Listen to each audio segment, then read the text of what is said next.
la Bible est remplie, du début jusqu'à la fin, d'histoires extraordinaires et captivantes, de dépassements et de foi au-delà des circonstances, qui nous inspirent et nous rapprochent de Dieu.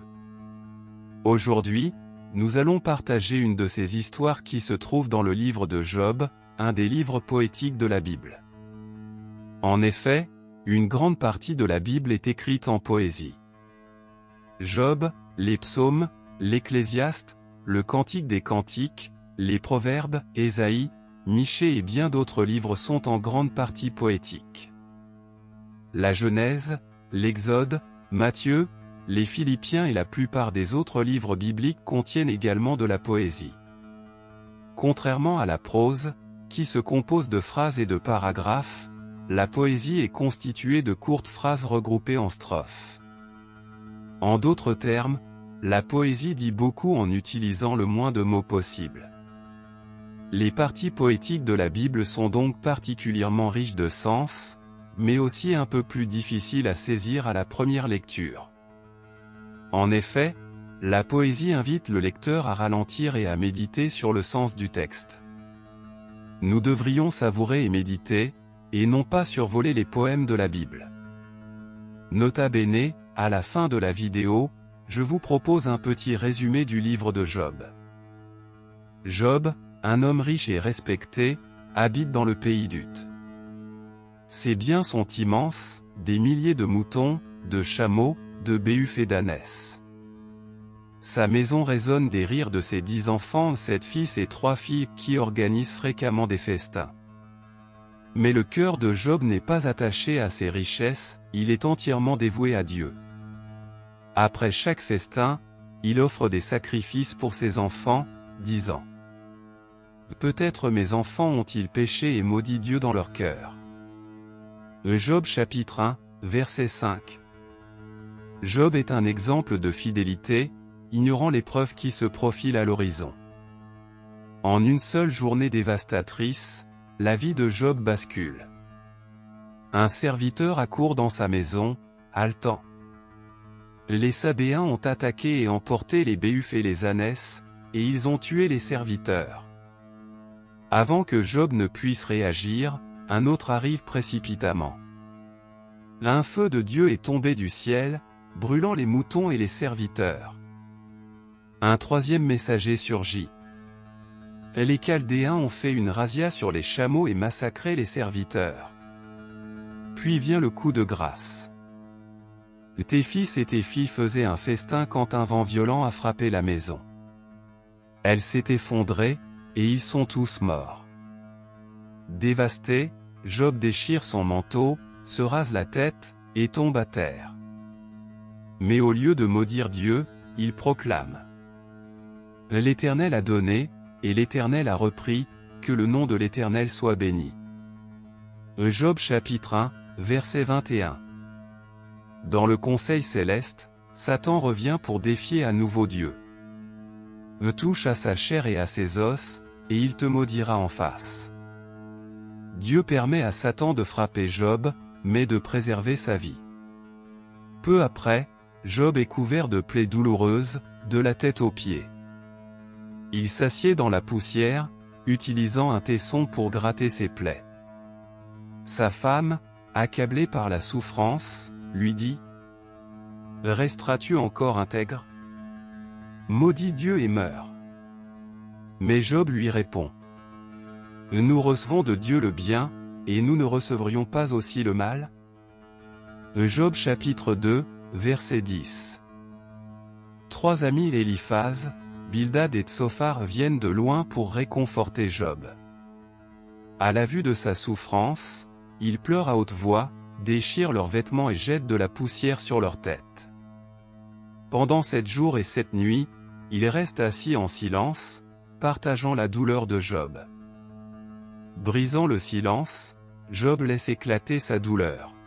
« Pourquoi ne suis-je pas mort à ma naissance ? Pourquoi donner la lumière à ceux qui souffrent ?» Job chapitre 3, versets 11 et 23. Ces paroles sont empreintes d'une souffrance brute et sincère. Il interroge le sens de sa vie et le poids de son épreuve. les amis de Job prennent la parole tour à tour.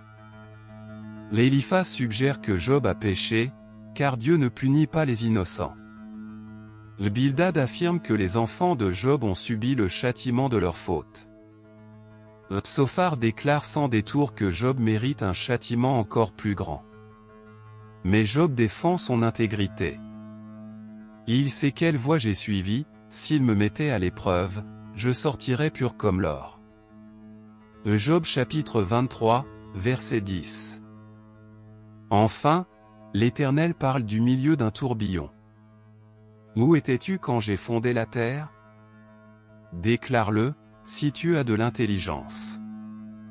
Job chapitre 38, verset 4. Les paroles de Dieu rappellent à Job sa puissance et sa souveraineté. Humble, Job reconnaît la grandeur de Dieu. Job se repent et reconnaît la sagesse infinie de Dieu. L'Éternel réprimande les amis de Job et exige qu'ils offrent des sacrifices. Job prie pour eux, et Dieu restaure sa vie, lui donnant 2 fois plus de richesses qu'auparavant. Dieu bénit Job avec de nouveaux enfants et une longue vie remplie de joie. L'histoire de Job est l'un des récits les plus profonds de souffrance et de foi de l'histoire. Malgré la perte de toute sa richesse, ses enfants, sa santé, et même le soutien de sa femme, Job a conservé son intégrité et a refusé de maudire Dieu. Son combat honnête avec sa douleur et ses questions ne l'a pas éloigné de Dieu, au contraire, cela l'a conduit à une compréhension plus profonde de la majesté et de la souveraineté divine. À la fin, Dieu a restauré la vie de Job, le bénissant avec une abondance encore plus grande qu'auparavant. Mais la véritable victoire ne résidait pas dans la restauration matérielle de Job, elle se trouvait dans sa transformation spirituelle. Job a appris à faire confiance à la sagesse infinie de Dieu, même lorsque les circonstances de la vie dépassaient sa compréhension. Son histoire reste un rappel intemporel que la foi peut persévérer à travers les épreuves les plus sombres, et que les desseins de Dieu, bien que mystérieux, sont toujours pour le bien. Quelles leçons tirer de Job pour notre époque? 1. La souffrance n'est pas toujours une punition pour le péché. Job était décrit comme intègre et droit, pourtant il a énormément souffert. Cela nous rappelle que les épreuves ne sont pas toujours le résultat d'un mal commis. Parfois, Dieu permet la souffrance pour des raisons qui échappent à notre compréhension, souvent pour nous affiner et nous renforcer. 2. La souveraineté de Dieu est suprême. Quand Job a interrogé Dieu, il s'est rappelé la puissance infinie et la sagesse du Créateur. De la même manière, nous ne comprenons pas toujours pourquoi nous faisons face à certains défis, mais nous pouvons avoir confiance que Dieu contrôle tout et que ses plans sont finalement pour notre bien. Romains chapitre 8, verset 28. 3. La fidélité dans les épreuves apporte une croissance spirituelle. La persévérance de Job à travers des épreuves inimaginables nous enseigne la valeur d'une foi constante. Même lorsque nous n'obtenons pas de réponse ou de soulagements immédiats, rester fidèle approfondit notre relation avec Dieu. 4. Soyez prudents avec vos conseils. Les amis de Job pensaient l'aider, mais leurs suppositions sur sa souffrance étaient erronées et blessantes. Cela met en lumière l'importance d'offrir de l'empathie et du soutien plutôt que des jugements lorsque d'autres traversent des moments difficiles. 5. La restauration vient au temps de Dieu. Les biens de Job ont été restaurés seulement après qu'il ait enduré ses épreuves et prié pour ses amis.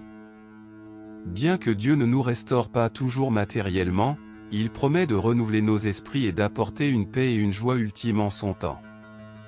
6. La puissance de la prière d'intercession.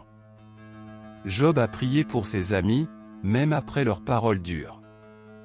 Cet acte d'humilité et de pardon a joué un rôle dans sa restauration, nous enseignant l'importance de prier pour les autres, même ceux qui ont pu nous blesser. Quelles applications aujourd'hui? Dans le monde d'aujourd'hui, où beaucoup affrontent des épreuves, pertes, douleurs, incertitudes, l'histoire de Job nous rappelle de rester ancrés dans la foi. Que l'exemple de Job nous inspire à faire confiance à Dieu dans la tempête, à nous accrocher à ses promesses et à croire qu'il œuvre pour notre bien ultime. Le Seigneur est plein de compassion et de miséricorde. Jacques chapitre 5, verset 11. Comme annoncé au début de la vidéo, je vous propose un résumé du livre de Job. L'expérience humaine n'échappe pas à la souffrance, à la douleur et aux problèmes. C'est pourquoi de nombreuses personnes sont attirées par le livre de Job, dont le sujet de discussion est la souffrance du personnage principal, Job. La souffrance de Job est d'autant plus problématique qu'elle n'est liée à aucun péché qu'il aurait commis. Le narrateur informe le lecteur dès le début que Job était un homme honnête et innocent, il honorait Dieu et s'éloignait du mal, Job chapitre 1, verset 1. Selon une lecture mécanique des bénédictions et des malédictions du livre du Deutéronome, chapitre 27, verset 9 au chapitre 28, verset 68, et d'un grand nombre de proverbes, chapitre 3, versets 1 et 2, 10, verset 16, 19, verset 15, 21, verset 20, on pourrait s'attendre à ce que Job soit en bonne santé, qu'il réussisse et qu'il soit riche. La principale question abordée dans le livre de Job est donc de savoir comment une personne innocente et pieuse peut souffrir si horriblement. Il est approché par trois amis qui défendent le lien traditionnel entre le péché et la punition, mais il refuse de se ranger à leur avis, car il sait qu'il ne mérite pas la douleur qu'il éprouve. Une fois qu'ils en ont fini avec lui, un autre jeune homme, Élihu, s'adresse à lui pour l'exhorter à se repentir. Aucune de ces explications humaines n'aboutit. L'Éternel Dieu s'adresse finalement à Job à la fin du livre. Il est intéressant de noter qu'il ne lui dit pas pourquoi il souffre. Il lui dit plutôt que ses tentatives de sagesse sont vaines. Il doit reconnaître que c'est Dieu qui est tout à fait sage. Job apprend de ce discours et se repent dans la poussière et la cendre. Dieu fait alors plus que rétablir la prospérité de Job. Le Nouveau Testament aborde également la question de la souffrance humaine. En effet, Jésus-Christ est le souffrant véritablement innocent, car il est le seul à n'avoir commis aucun péché. Il s'est soumis à la souffrance du monde afin de libérer de la douleur du monde les personnes qui croient en lui. Ce n'est pas que les chrétiens échappent à la souffrance dans cette vie. Le Nouveau Testament indique clairement que les chrétiens souffriront de ce côté-ci du ciel. Dans 2 Corinthiens chapitre 1, versets 3 à 11, Paul dit aux chrétiens qu'ils partagent les souffrances du Christ et qu'ils ont accès à son réconfort. L'action du livre de Job se déroule au tout début des temps bibliques.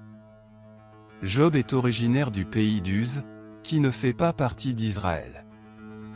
Cela peut faire remonter Job à la période précédant l'entrée en relation de Dieu avec les descendants d'Abraham, qu'il a choisi comme sa famille privilégiée. Le livre de Job se présente comme suit. 1. La prospérité de Job se transforme en souffrance, chapitre 1, versets 1 à 2, et verset 13. 2. Job se lamente sur sa douleur, chapitre 3, versets 1 à 26. 3. Les trois amis viennent le consoler, chapitre 4, verset 1 au chapitre 31, verset 40. 4. Élihu se retourne contre Job, chapitre 32, verset 1, au chapitre 37, verset 24. 5. Le discours de Dieu et la réponse de Job, chapitre 38, verset 1, au chapitre 42, verset 17. Merci d'avoir suivi cette vidéo. Si vous aimez ce contenu, n'hésitez pas à mettre un pouce en haut, à partager massivement cette vidéo, et à vous abonner à ma chaîne, pour être régulièrement informé des nouvelles publications, et suivre des histoires épiques, inspirantes et édifiantes. Avant de tirer le rideau sur cette vidéo, je vous invite et vous exhorte à lire régulièrement la Bible vous-même, quelle que soit votre position, soit pour affermir votre foi, si vous êtes croyant, soit pour donner du poids à vos arguments dans le choix qui est le vôtre. À très bientôt. Au Christ Rédempteur soit toute la gloire. Jésus revient bientôt, Église prépare-toi, Lève les yeux vers le ciel, il vient pour nous voir. Cherche la sainteté dans chaque pas que tu fais. Reste fidèle à sa voix dans l'amour et la paix.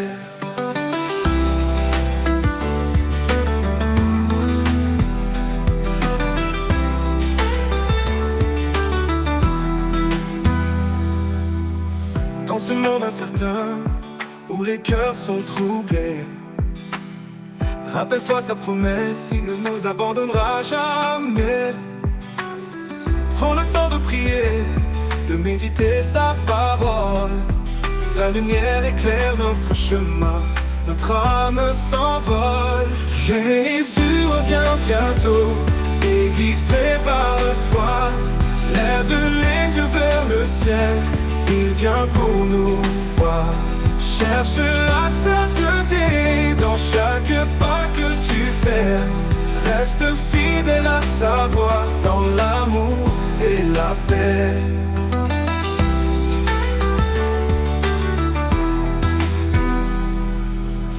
Les temps sont difficiles, mais son amour est vrai.